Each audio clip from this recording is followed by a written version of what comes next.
What is going on, guys? I was not able to show you a very in-depth look at our new rust-free, dent-free fenders for Rosine.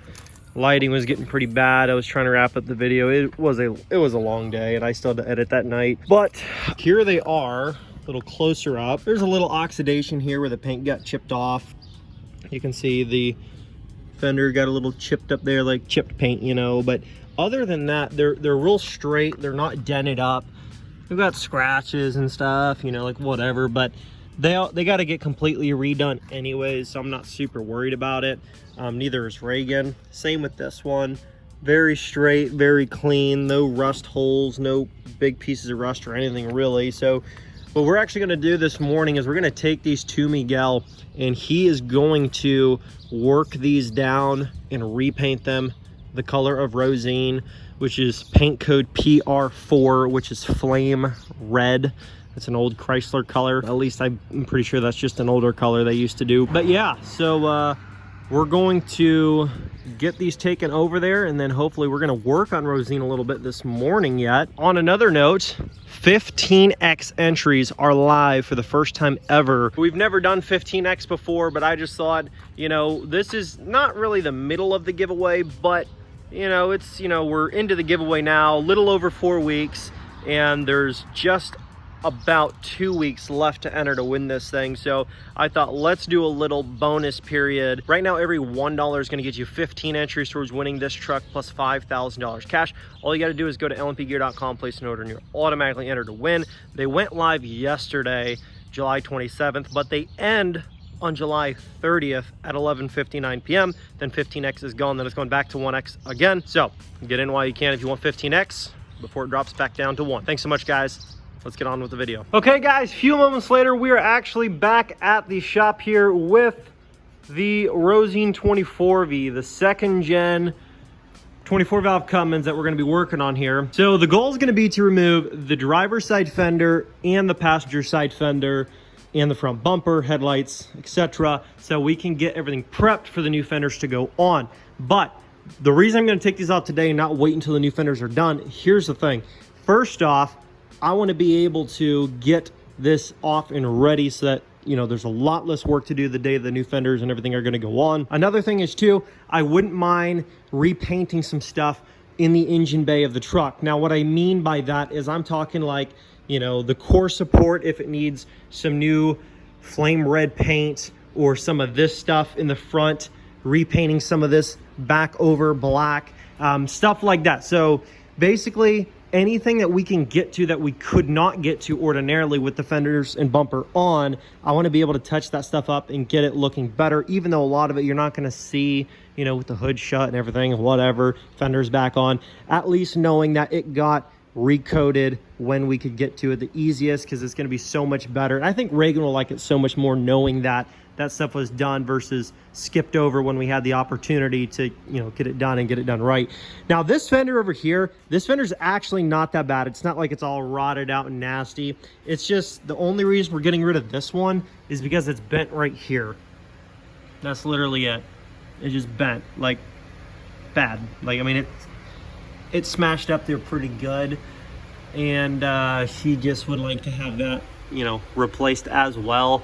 And the other thing is too, the body line doesn't really line up, and that type of thing really bothers her. For me, it's, you know, it's not that big of a deal, but for her, this is a big problem, which I can totally understand if you're trying to make this like show quality, which is her end goal. Little by little, she wants this thing to be like a showstopper. I don't know how many of you guys know this, but we've mentioned it in older videos. It's been a while though, so for new viewers, this truck was actually hit on the not driver's side, the passenger side fender and door, and it actually had messed up her axle hub on this side, and it was all bent. So she's actually got a new axle under this truck from a different one that was nice and straight. So we got a new axle, and whoever got it in the accident, obviously the door was replaced and the fender was replaced, but I'm pretty sure these were just like, you know, aftermarket fenders that you just order online and put on, and you know what I mean. So it just, you know, that's why that does not line up so well, not OEM. So let's get to dismantling some stuff. I'm mostly going to be running a lot of this on time lapse until we get some progress underway. But essentially some main things you guys got to do are, you know, disconnect your batteries, disconnect anything that's connected to the fender for your power side here by the driver's side, like wires and grounds and stuff like that that are mounted to the fender. You have to disconnect them from the fender. But once you pull your batteries and your battery tray and stuff, apparently it's really not that hard. It's not that big of a deal. You do not have to remove your hood. Your hood can stay on because that's mounted more towards some of the other framing on the truck, more of the core framing, not really the fender. So let's get going and turn the time lapse on and get to dismantling this as much as we can today.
And here we are. This is a progress update on ROSINE. So let me go over what all we have done and what I would consider complications and not so complicated things about this process. And please do take note that this is my first time removing fenders on a second gen. I've done it on first gens, but I've never done it on a second gen before. And I will say this, it's really not that bad. I mean, I'm honestly thoroughly surprised at how easy it was to remove these fenders. The only thing that was kind of annoying was the driver's side, because you've got the fuse panel, you've got your cruise control little module there, you've got a bunch of wiring and grounds and all kinds of stuff. Battery tray is not that hard to get out, but everything else is just like trying to take mental notes of where everything went. But for the most part, most of it's pretty hard to mess up.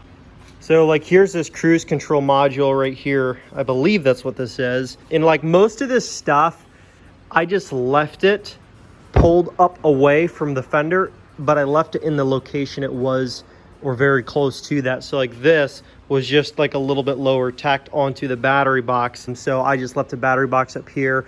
And then there's like the headlight wiring. There's like a relay for like an accessory we put on, you know, that train horn. And then there's like this stuff up in here. I'm not sure what all this is, but it's just like elevated up off of where it's supposed to be and resting up on the edge of this bracket here that holds the fuse box and some other stuff, so that when I put the fender back in, it'll literally just like slide into position.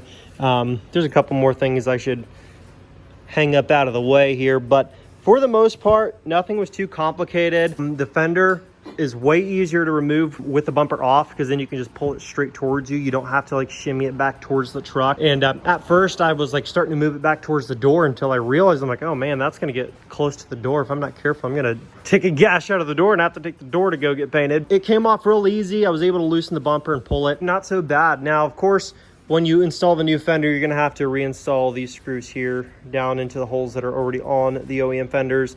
Fasten this back to the battery box, fasten the battery box back down, and all this other stuff. But then, like, for the positive on the battery, we have a bunch of stuff running to it. There's stuff for her sub box, there's stuff for just, you know, running to the other side there. There's some accessories and whatever. So I zip tied them all together. That way I knew where all these connections went to. It's just right down on that side. Same with the negatives on this side. I just zip tied them all together. That way I know, okay, this whole cluster goes on the negative battery. And then there was like a couple of small grounds. I don't know. Okay, this one. And like, that's just going to go anywhere on the new fender. I mean, just pop out a real small bolt and thread that in. And I think that's pretty much it for this side. And this was the hard side, and it took me about 45 minutes to remove. This side was a lot faster because the only thing that was fastened to it was the air box, which is going to be the same if it's factory or aftermarket. It should be fastened to your fender, unless you've just got like a filter slapped on, then it's probably not fastened to your fender. And then there was like a couple little plastic clips holding this line to it, but I just popped those off, and then that sits out of the way. And then there's like your horn down in the corner of the fender here, which I'll show you. And that was a pain in the butt to try to get a wrench in there. And her horn didn't work anyway, so I just kind of bent him back and forth to get the impact gun down in there. That's how I was able to get this side out so easy. And there really wasn't much to it. Just make sure you remove your headlights so you don't like rip them out when you go to drop the fender. And other than that, there's the antenna. I mean, that was pretty simple. The nut on top here is kind of a pain in the butt, but we've got another one from one of the other fenders that we're gonna reuse. That's in better shape.